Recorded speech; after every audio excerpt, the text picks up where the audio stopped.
An interesting side story in Canadian politics this summer is going to be Maxime Bernier and the PPC. Can they win the by-election in Portage-Lisar, whatever Manitoba riding that Candice Bergen is no longer there in?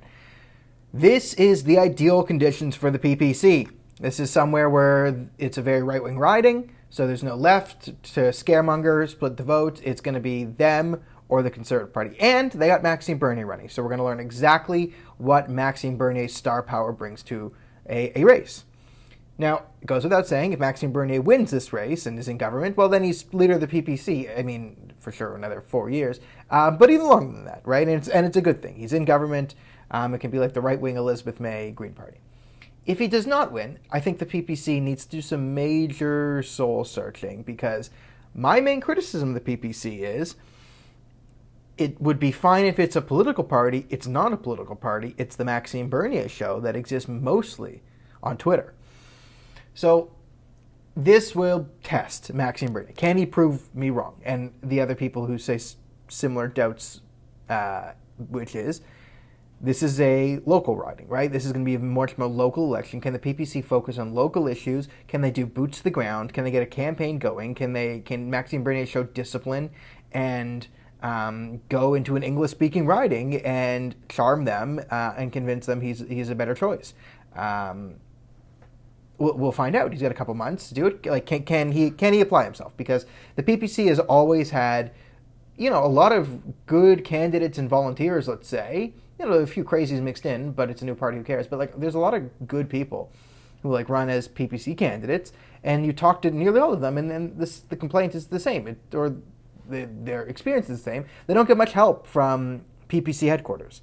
Right, it's not a very logistically set up organization. Right, they didn't really focus on building EDAs. They don't have a constitution. They don't really have a leadership mechanism.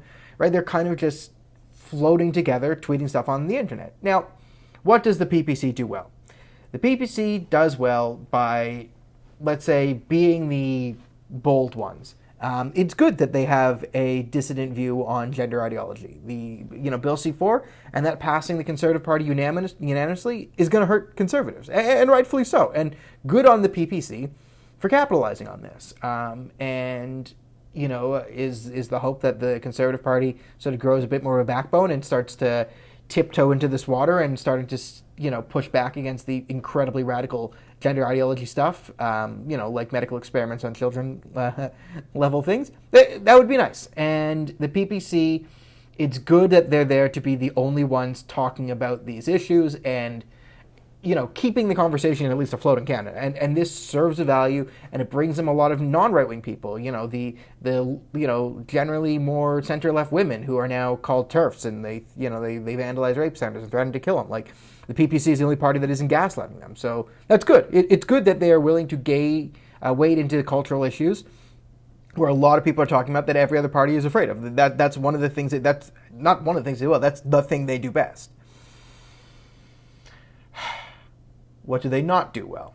Well, organize. They don't organize. They don't have a ground game. They don't focus on local, which is where elections are won. And more importantly, the PPC, on its sort of global thing, they do what the Conservative Party is often guilty of doing, taking loser talk and loser positions.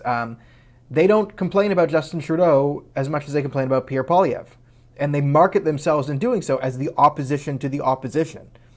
Now, you can say that's the right way to be. I'm just saying, if you want people to think of you as potentially the Prime Minister of Canada, you need to be juxtaposing yourself to the Prime Minister of Canada, not juxtaposing yourself to the leader of the opposition, right? Then you become the opposition to the opposition, right? On this China interference stuff.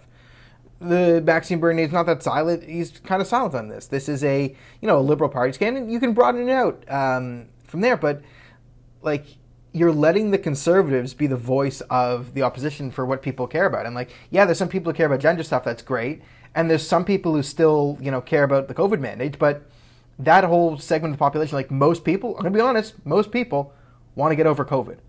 Most people are. There's some lunatics some York University professor who's I'm wearing 7 masks on the subway, and they're all, run on AI, whatever. That's a lunatic, right? And the other people there was like, we need the Geneva Convention or Nuremberg 2.0 for the COVID trials, and everyone's going to be arrested. Like, no one wants to go back to that. No one wants to go back to the COVID days. No one wants to relegate this in general. And, the PPC still has a lot of, invested in sort of that online debate. And I'm not saying, like, never talk about it again.